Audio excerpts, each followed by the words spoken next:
Hello, everybody, and welcome to Small Group. It's really great to be with you. You know, small groups have been so powerful in my life. In fact, I remember, about 20 years ago, I made friends with a new guy I met in my group. Name was Joe Pasqua. He's still in the church today. In fact, he's still in my group today. In fact, I just want to thank you, Joe. Everybody say thank you, Joe. Thanks for sticking around and for being my friend, making me a better person, and for making me a better pastor. That happens because groups, small groups, are powerful. It's a place where you can develop friendships with people who have faith. It's kind of like the Apostle Paul said. He said, hey, when we get together, my faith is going to help you, and your faith is going to help me. Because you see, sometimes my faith is not what it needs to be.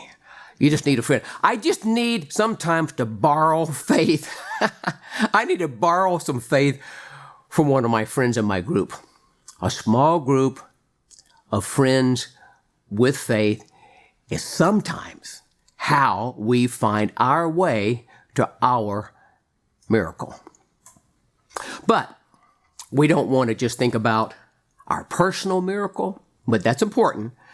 But what about the miracle for all those people around us?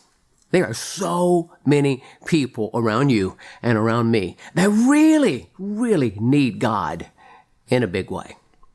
Now, you remember at the beginning of this year, I was praying about fresh vision for our church and how we could reach some of those people that are lost and don't know God.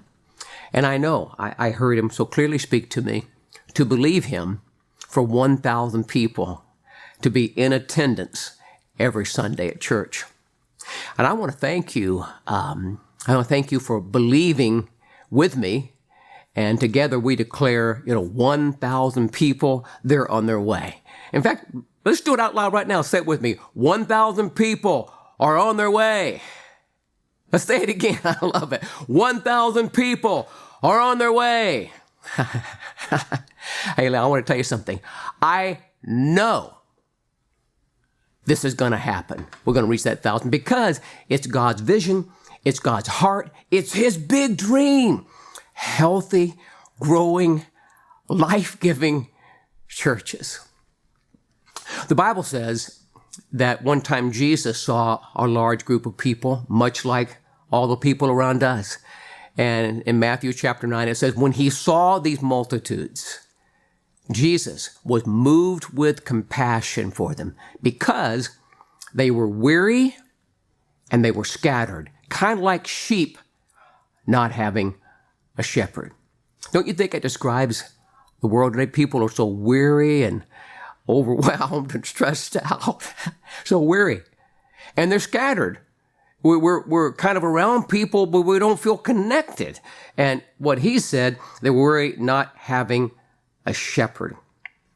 You see, here's the thing. God doesn't want anybody to be weary, exhausted, overwhelmed, and he doesn't want them to be scattered, alone, and not doing life with other people. He wants to shepherd people into his local church and also shepherd them right into a small group where they can have faith-filled friends. In fact, listen to this. God had compassion on you.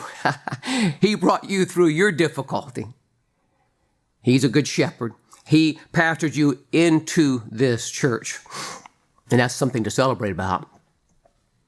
But he also, same Jesus, he has compassion today for all those people around you and me.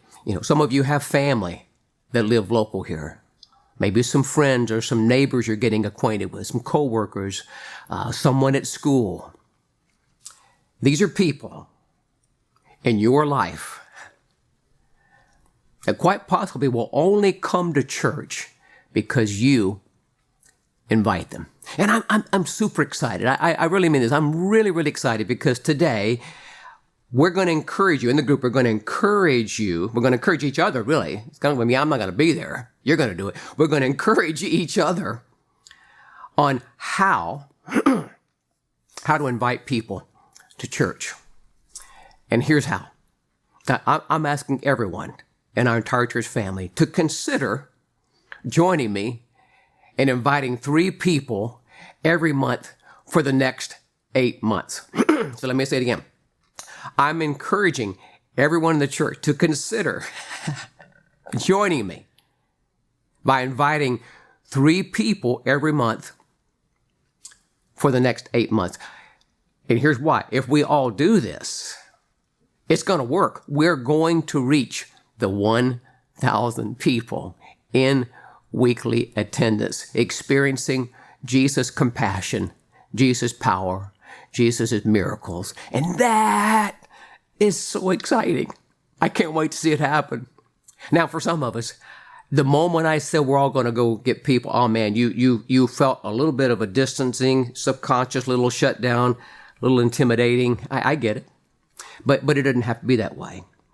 All I'm asking you to do, see if I can say this right. All I'm asking you to do is be yourself. Because we have different styles of how we relate to people. You know, some of us are a little more outgoing, some of us are not. And tonight, we're going to actually help you in the small group discover your inviting style. You're going to really love this. You're going to take a 60-second, 1 minute quiz. And you're going to find out your inviting style. And then once you know your inviting style, we're going to give you, the church, we're going to help you. We're going to give you everything that you need to equip you in that style so we can get it done. We can invite people. You know, I took this same quiz recently and found out that my inviting style is just being really friendly and outgoing. I like people for the most part. No, I do. I love people. I like just chatting, asking questions, and then slipping out a touch card that has information. Hey, you need to come check out my church. In fact, Tammy and I recently moved into a really cool neighborhood, most of the people around our age range, and we're getting acquainted with them and starting to talk about church. Now everybody says, oh, you're that pastor guy, right? So a little reputation, a little opportunity to be friendly and hand out the touch card. Now Tammy's personality style for reaching people is, she has many different styles, but one she likes the most, and she likes to maybe walk the neighborhood and pray. She loves to pray anyway. She'll just walk and pray for a neighbor, not drawing attention to herself. They don't know that. She's just walking and praying. If she knows them, she'll say their name, and then she'll walk up to the door and put an invitation flyer on the door and speak a blessing over their home. Now, we've done that particular style. I think to date, it's pretty safe to say we've handed out 700,000 pieces in 22 years. Flyers on a door. It's not like advertising. It's this invitation in prayer. Anybody can do that. It's powerful. Now, some of you, one more way you'll like this is just share online. Go on Facebook or Instagram, boom, one click, and you just invited several people all at once. Over the years, hundreds and hundreds. In fact, it's a growing increase of people who say, oh, I found you online. So, here is what's going to happen for the rest of your group meeting tonight. Your host is going to lead you in that really short quiz, 60 seconds. And then you're going to have some really cool discussion and help each other and then pray together. It's going to be really fun, I promise you that. Welcome back to the small group. It's awesome. Now, before I go, though, 2 very important announcements. One for the women, one for the men.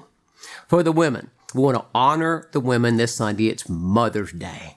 Perfect Sunday to invite the special women in your life or just family members to come and celebrate together. It's going to be, honestly, you don't want to miss it.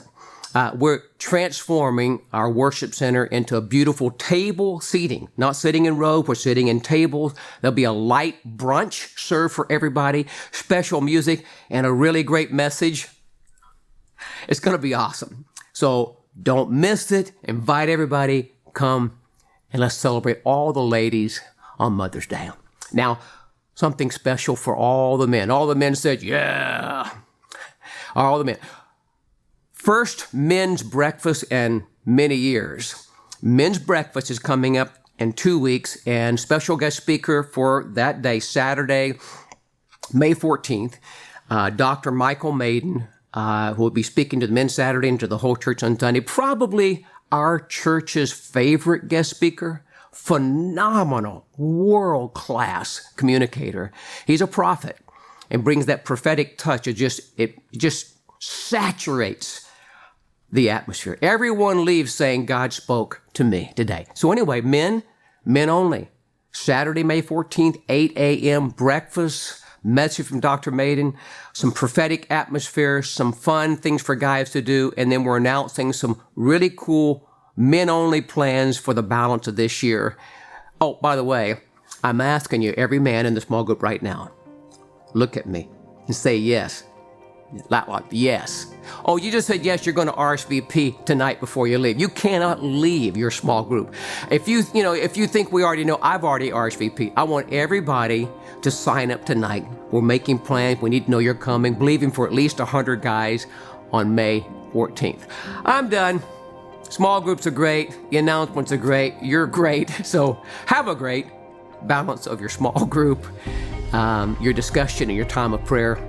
And I'll see you with all of your special guests this Sunday, celebrating all the moms on Mother's Day. See you then.